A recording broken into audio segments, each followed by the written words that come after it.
할렐루야. 오늘도 새벽을 깨워 온라인으로 예배하는 모든 성도님들을 환영하고 축복합니다. 자, 기도함으로 새벽 예배 시작하겠습니다. 하나님 아버지 감사합니다. 오늘도 새벽을 깨우시고 함께 말씀을 나누게 하시니 감사를 드립니다. 오늘 이 은혜의 시간을 통해 저희가 하나님의 뜻과 하나님께서 우리에게 원하신 삶의 모습을 밝히 알기 원합니다. 성령 하나님께서 오늘 말씀을 조명하여 주어서 오늘 우리에게 주시는 말씀을 한 번 듣고 끝내는 것이 아니라 우리 마음의 판에 잘 새겨 하나님의 말씀으로 오늘 하루도 승리하게 하여 주옵소서. 특별히 하나님 앞에 간절히 기도하는 기도 제목이 있습니다. 이 새벽 하나님 앞에 간절히 기도하오니 저의 기도 들어주시고 하나님의 뜻과 방법대로 저의 기도를 응답하여 주옵소서. 오늘도 은혜 주실 것 믿사오니 예수님의 이름으로 기도합니다. 아멘. 오늘 신의 하나님의 말씀은 고린도전서 4장 14절부터 21절까지의 말씀입니다. 내가 너희를 부끄럽게 하려고 이것을 쓰는 것이 아니라 오직 너희를 내 사랑하는 자녀같이 권하려 하는 것이라. 그리스도 안에서 일만 스승이 있으되 아버지는 많지 아니하나니 그리스도 예수 안에서 내가 복음으로써 너희를 낳았습니다. 그러므로 내가 너에게 권하노니 너희는 나를 본받는 자가 되라. 이로 말미암아 내가 주 안에서 내 사랑하고 신실한 아들 디모데를 너희에게 보내었으니 그가 너희로 하여금 그리스도 예수 안에서 나의 행사 곧 내가 각 교회에서 가르치는 것을 생각나게 하리라. 어떤 이들은 내가 너희에게 나아가지 아니할 것 같이 스스로 교만하여졌으나 주께서 허락하시면 내가 너에게 속히 나아가서 교만한 자들의 말이 아니라 오직 그 능력을 알아보겠으니 하나님의 나라는 말에 있지 아니하고 오직 능력에 있습니다. 너희가 무엇을 원하느냐? 내가 매를 가지고 너희에게 나아가랴. 사랑과 온유한 마음으로 나아가랴. 아멘. 빅토르 위고의 소설 레미제라블의 주인공 장발장인 굶주린 7 조카들을 위해 빵을 훔치게 되었습니다. 그리고 그 죄로 인해 무려 19년 동안이나 감옥에 갇히게 되었습니다. 그리고 출소 후에도 그의 전과 기록으로 인해서 그는 어디에서도 머물 수 없는 떠돌이 신세가 되어만 했습니다. 그렇게 장발장이 떠돌던 어느 날 장발장은 추위를 피해 한 교회로 숨어들게 되었습니다. 그리고 교회의 미리엘 주교는 그 안타까운 장발장의 모습을 보고 음식과 숙소를 제공해 주었습니다. 그런데 그날 깊은 저녁 장발장은 자신을 받아준 주교의 은혜를 저버리고 교회의 은그릇들을 훔쳐서 달아나게 되었습니다. 그러나 얼마 뒤 경찰에게 붙잡히게 되었고 경찰들은 장발장을 감옥에 넣기 전 교회에서 훔칠 물건을 돌려주기 위해 그 장발장을 미래의 주교 앞으로 끌고 왔습니다. 장발장이 주교에게 비난을 기다리고 있을 때 그때 정말 놀라운 일이 벌어지게 되었습니다. 미래의 주교는 장발장을 욕하고 비난하고 정죄하는 대신 그를 감싸주기 시작한 것입니다. 미래의 주교는 경찰들에게 장발장이 범인이라고 확인시켜주는 대신 경찰들에게 오해가 있었고 사실 은그릇은 자신이 장발장에게 선물로 준 것이라고 이야기했습니다. 심지어 장발장에게 가장 값비싼, 가장 돈이 많이 나가는 은초대를 놓고 갔다며 장발장에게 은초대까지 건네주었습니다. 그러면서 주교는 장발장에게 이렇게 말하기 시작했습니다. 기억해 주십시오, 형제여. 앞으로는 하나님의 뜻에 따라 새 사람이 되십시오. 장발장은 이 주교의 말에 이 주교의 은혜에 엄청난 충격을 받게 되었습니다. 그리고 그날 자신이 얼마나 큰 죄인지를 깨닫게 되었고 하나님 앞에 자신의 모습을 철저히 회개했습니다. 예수님을 영접하게 된 것입니다. 이 소설의 작가 빅토르 위고는 그의 소설 이 장발장을 통해 우리에게 계속 말해주고 있는 것입니다. 19세기 프랑스의 혁명이 반복되는 그렇게 불안정하고 어두운 그 시대상 가운데 어둡고 가난한 프랑스 사회 가운데 가장 필요한 것은 바로 용서와 관용, 사랑이라는 것을 말해주고 있는 것입니다. 그래서 우리가 레미제라블 책을 읽어보게 된다면 계속해서 용서와 포용에 관한 장면이 나오는 것을 보게 되는 것입니다. 분명 이 소설에서 장발장을 변화시킨 것은 어떤 정죄나 심판은 바른 말이 아니었습니다. 미리엘 주교가 정말 예수님의 마음으로 하나님 아버지의 마음으로 장발장을 용서하고 사랑했을 때 놀라운 역사가 일어났던 것입니다. 그리고 이 미리엘 주교의 모습, 이 주님의 마음을 갖고 살아가는 이 마음은 지금 시대, 분노하고 서로 갈라져 있고 찢어져서 상처를 주는 이 세대 가운데도 반드시 필요한 마음일 것입니다. 오늘 본문 말씀에도 그 주님의 마음으로, 아버지의 마음으로 살아가는 사람이 등장합니다. 바로 사도 바울입니다. 바울도 예수님의 마음으로 보는 눈을 가지고 있는 사람이었습니다. 저번 주에 함께 말씀을 보았듯이 고린도 교회 성도들은 바울을 심하게 모욕했습니다. 바울을 비난했고 또 바울에게 모진 말까지 했었습니다. 그런데 바울은 그런 고린도 교인들의 비난과 심판을 듣고도 그로 인해 함께 비난을 하거나 화를 내거나 낙심하지 않았습니다. 그리고 바울이 그렇게 할 수 있었던 이유는 바울에게 하나님 아버지의 마음이 있었기 때문이었습니다. 바울은 오늘 보면 14절, 15절 말씀에서 다음과 같이 이야기합니다. 내가 너희를 부끄럽게 하려고 이것을 쓰는 것이 아니라 오직 너희를 내 사랑하는 자녀같이 권하려 하는 것이라. 그리스도 안에서 일만 스승이 있으되 아버지는 많지 아니하니 그리스도 예수 안에서 내가 복음으로 너희를 낳았습니다. 아멘. 바울에게는 아버지의 마음이 있었다라는 것입니다. 그래서 고린도 교회 성도들의 잘못을 지적하더라도 그것은 아버지가 자녀를 훈계하는 마음으로 했다라는 것입니다. 실제로 고린도 교회는 누가 세운 교회였습니까? 사도 바울이 세웠던 교회입니다. 바울은 영적인 아버지가 되는 것입니다. 그리고 바울이 영적인 아버지라는 뜻은 고린도 교회 성도들이 이 사도 바울을 깍듯이 하거나 잘 모셔야 된다는 뜻이 아닙니다. 아버지라고 하는 것은 어떤 일이 있어도 어떤 상처를 받아도 고린도 교회 성도들을 포기할 수 없는 그 아버짐을 이야기하고 있는 것입니다. 그리고 이 포기하지 못하는 아버지의 마음은 구약에서도 이 모세의 모습에서도 잘 볼 수가 있습니다. 모세가 이스라엘 백성들로부터 말할 수 없는 비난과 원망을 듣다가 하나님 앞에 나아가서 이렇게 탄식하였습니다. 민수기 11장 12절입니다. 이 모든 백성은 내가 베었나이까? 내가 그들을 낳았나이까? 어제 주께서 내게 양육하는 아버지가 젖 먹는 아이를 품듯 그들을 품에 품고 주께서 그들의 열조에 맹세하신 땅으로 가라 하시나이까? 아멘. 모세는 원망하고 모세단을 비난하는 이스라엘 백성을 보면서도 포기할 수가 없었다라는 것입니다.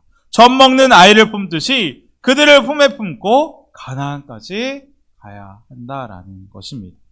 또 이스라엘 백성들이 하나님이 아닌 금송아지를 만들어 섬길 때 하나님께서는 얼마나 분노하셨는지 이스라엘 백성들을 다 심판하겠다라고 했습니다. 그런데 그때 모세가 하나님 앞에 나아가 간절히 말하지 않았습니까? 하나님 제발 그들을 용서해 주십시오. 이스라엘 백성들을 심판하는 대신 차라리 주께서 기록하신 책에서 내 이름을 지워버려 주시고 이스라엘 백성들을 용서하여 주옵소서. 정말 아버지의 마음으로 하나님께 나아가 중보했던 것입니다. 그리고 하나님은 그 모세를 보며 그 아버지의 마음을 가지고 있는 그 모세를 보며 이스라엘 백성들을 용서했고 하나님의 진노를 거두었습니다. 그리고 이렇게 볼 때 우리가 알 수 있는 건 무엇입니까? 포기하고 싶어도 절대 포기할 수 없는 것. 이것이 바로 아버지의 마음이라는 것입니다. 자, 그런데 이 아버지의 마음, 사도 바울이나 모세에게만 있는 마음 아닐 것입니다. 이 마음은 우리에게도 반드시 있어야 하는 마음입니다. 저희가 지금까지 계속 말씀을 나누었듯이 우리는 어떤 사람들입니까? 하나님의 성전들입니다. 그래서 주님이 우리에게 거한다면 우리 모두 똑같이 이런 마음을 가지고 그 모세와 바울과 같이 그런 마음을 가지고 사람을 대해야만 할 것입니다. 왜 그렇습니까? 십자가에서 우리 대신에 죽으신 예수님의 마음이 아버지의 마음이기 때문입니다. 복음서를 보게 되면 예수님은 사람들로부터 버림을 받고 마음은 돌과 같이 딱딱해진 사마리아 여인을 만나게 되었습니다. 그 여인은 마음을 열려고 하지 않았지만 끝내 마음의 문을 열게 되었고 예수님은 그녀에게 영생을 주셨습니다. 이후에 예수님은 그녀를 구원하는 것이 얼마나 기쁘던지 제 아들이 음식을 가져다 드려도 예수님은 드시지 않았습니다. 오히려 이렇게 말할 뿐이었습니다. 나는 먹지 않아도 배가 부르다. 분명 예수님은 잃어버린 딸을 되찾은 기쁨이 충만한 아버지의 마음이 있었다라는 것입니다. 그리고 주님은 사마리아 여인뿐만 아니라 누구도 받아주셨습니까? 우리들도 받아주셨습니다. 우리는 놀라운 은혜를 받은 사람들입니다. 하나님이 우리를 사마리아 여인처럼 우리를 받아주신 것입니다. 그리고 이 주님의 마음을 안다면 우리도 나와 맞지 않는 그 사람도 사랑할 수 있고 용서할 수 있게 되는 것입니다. 그래서 저번 시간에 보았듯이 바울은 자신이 비난을 받아도 도리어 축복하고 박해를 받아도 참고 비방을 받으면 좋은 말로 오히려 축복하기까지 한 것입니다. 바로 이 사도 바울에게 아버지의 마음이 있었다라는 것입니다. 우리도 이 마음 가지기 원합니다. 주님의 마음을 갖는 것이 정말 성전된, 하나님의 성전된 자의 모습일 것입니다. 그래서 바울은 16절 말씀에 이렇게 말했습니다. 그러므로 내가 너에게 권하노니 너희는 나를 본받는 자가 되라. 아멘. 어떻게 보면 너무나 교만한 말씀처럼 보일 수도 있습니다. 그러나 바울은 고린도교의 그 성도들을 향해 분열되고 찢어지고 서로 정죄하고 비판하는 그 고린도 교회를 향해서 간절하게 말하는 것입니다. 사도 바울이 항상 주님의 마음을 품고 모든 것을 보고 판단하려는 것처럼 너희들도 항상 주님을 바라보고 주님의 마음을 품고 모든 것을 보라라고 하는 의미입니다. 그리고 바울은 주님의 마음을 품고 보는 것에 대한 예로 누구를 예로 들었습니까? 오늘 본문 말씀에 보면 디모데를 예로 들어 말했습니다. 이 디모데는 누구입니까? 사도 바울이 사랑했던 영적 아들이었습니다. 그리고 이 디모데를 사도 바울은 고린도에 보내면서 디모데를 다음과 같이 소개했습니다. 본문 17절 말씀입니다. 그는 그리스도 예수 안에서 행하는 나의 생활 방식을 여러분에게 되새겨 줄 것입니다. 어디에서나 모든 교회에서 내가 가르치는 그대로 말입니다. 아멘. 이 말씀 무슨 말씀입니까? 고린도 교회 성도들이 디모데를 보면 바울 자신을 보는 것 같고 그 모습은 마치 예수님의 모습이 보일 거라는 말씀인 것입니다. 고린도 교회 성도들이 바울을 보내는 이 디모데를 보면 예수님의 모습이 보인다라는 것입니다. 그리고 너희들도 그렇게 될 수 있다라는 것입니다. 바울은 분명 우리에게 말했습니다. 이제는 내가 사는 것 아니요 내 안에 그리스도께서 사시는 것이다. 그리고 이 말씀이 우리에게 반드시 필요한 말씀일 것입니다.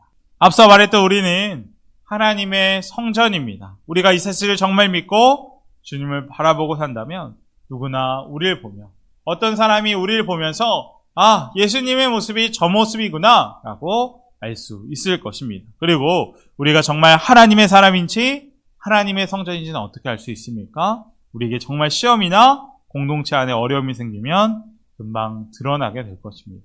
오늘 본문 19절, 20절 말씀에 바울은 이렇게 말합니다. 주께서 허락하시면 내가 너에게 속히 나아가서 교만한 자들의 말이 아니라 오직 그 능력을 알아보겠으니 하나님의 나라는 말에 있지 않고 오직 능력에 있음이라. 아멘. 바울이 고린도 교회를 방문하면 고린도 교회의 지도자들이나 높은 사람의 말을 듣는 게 아니라 능력을 보겠다라는 것입니다. 그렇다면 그 능력 무엇입니까? 예수님을 믿는다고 말로만 이야기하는 사람들의 말이 아니라 예수님처럼 정말 사랑하고 용서하고 관용을 베푸는 그 능력이 있는지 없는지를 보겠다라는 말씀인 것입니다. 그 사람을 볼 때 정말 예수님의 모습이 보이는지 그렇지 않는지를 보겠다라는 것입니다. 그래서 바울은 하나님 나라는 말에 있지 않고 오직 능력에 있다라고 말하는 것입니다. 그렇습니다. 주님을 믿는 것은 말로만 되지 않습니다. 능력에 있습니다. 그 능력은 사랑할 수 있는 능력, 용서할 수 있는 능력, 이웃을 위해 간절히 기도할 수 있는 능력입니다. 분명 능력 중의 능력은 어떤 놀라운 은사나 놀라운 기적이 아닙니다. 우리에게 주어진 가장 큰 능력은 예수님처럼 살아가는 그것이 능력 중의 능력, 가장 귀한 능력일 것입니다. 분명 주님은 우리에게 말씀하십니다. 누가복음 6장 38절의 말씀입니다. 주라 그리하면 너희에게 줄 것이니 곧 후히 되어 누르고 흔들어 넘치도록 하여 너희에게 안겨주라. 너희가 헤아리는 그 헤아림으로 너희도 헤아림을 도로 받을 것이니라. 아멘. 우리가 이웃을 헤아리는 그 헤아림으로 하나님께 우리도 헤아림을 받는다라는 말씀입니다. 그리고 한 영성가는 이 말씀을 우리에게 적용하여 우리는 인생을 살아가면서 우리 각 사람 한 사람 한 사람 그리스도인들에게는 보이지 않는 녹음기가 달려있다라고 말했습니다. 우리 그리스도인들은 모두 보이지 않는 녹음기 하나씩을 달고 다닙니다. 우리가 하는 말 모두 그대로 녹음되어 우리가 하나님 앞에 심판대에 섰을 때 우리가 했던 그 말을 고스란히 듣게 된다는 것입니다. 그리고 우리가 이것은 잘못됐어, 그건 죄야, 사람들을 정죄하고 판단하고 심판했던 그 말 그대로 우리가 그 심판을 돌려받게 될 것입니다. 정말 두려운 일이 아닐 수 없습니다. 그러므로 우리가 어떤 사람을 용서하는 말을 하고 긍휼히 여기는 것은 우리에게 엄청난 축복일 것입니다. 하나님 앞에 갔을 때 우리가 용서하고 축복한 대로 누르고 흔들어 넘치도록 하여 돌려받기 때문입니다. 우리는 하나님 앞에 어떻게 살아가고 있는지 우리의 모습을 돌아보았으면 좋겠습니다. 주님의 마음으로, 아버지의 마음으로 사랑하며 용서하며 살아가고 있습니까? 아니면 끊임없이 정죄하며 다투며 고린도 교회처럼 분열되어서 살아가십니까? 우리가 오늘 말씀을 통해 하나님의 마음을 깨닫기 원합니다. 분명 우리의 가장 큰 능력은 주님의 마음, 우리를 사랑하신 그 주님처럼 살아가는 것입니다. 그리고 그 주님의 마음이 우리의 가정을 변화시키고 우리 교회, 세상을 밝혀나가게 될 줄 믿습니다. 함께 기도하겠습니다. 첫 번째로 기도할 것은 오늘 말씀을 본 것처럼 우리가 주님께서 주시는 가장 큰 능력, 사랑하고 용서하고 함께하는 능력으로 살아가게 해달라고 기도하겠습니다. 분명 우리에게는 보이지 않는 녹음기가 하나씩 달려 있습니다. 이 녹음기에 정죄하고 판단하고 잘잘못을 가리는 목소리가 아니라 덮어주고 사랑하고 용서하는 주님이 원하시는 그 사랑의 소리만 녹음되게 해달라고 우리가 이 시간 하나님 앞에 간절히 기도하도록 하겠습니다. 두 번째로는 기도할 것은 나라와 민족, 교회와 교회학교, 우리 환우분들 위해 기도하겠습니다. 특별히 병중에 회복하고 있는 성도님들 계십니다. 하나님 함께 해주시고 붙잡아 주셔서 속히 그 병들이 회복되는 역사가 있게 해달라고 함께 간절히 기도하겠습니다. 자, 기도함으로 모든 예배 마치겠습니다. 하나님 아버지 감사합니다. 오늘도 말씀하여 주시고 월요일 새벽을 말씀으로 시작하게 하시니 감사를 드립니다. 하나님, 오늘 말씀을 통하여 하나님께서 저에게 원하시는 삶의 모습이 무엇인지 돌아봅니다. 하나님, 저희 아버지의 마음으로 살아가기 원합니다.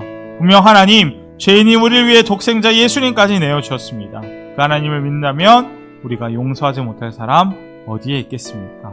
하나님, 저희에게 가장 큰 능력, 주님의 마음, 아버지의 마음으로 살아가는 능력을 허락하여 주셔서 이제 사랑만 하고 용서만 하는 복된 삶으로 살아가게 하여 주옵소서. 이 모든 말씀 예수님의 이름으로 간절히 기도합니다. 아멘.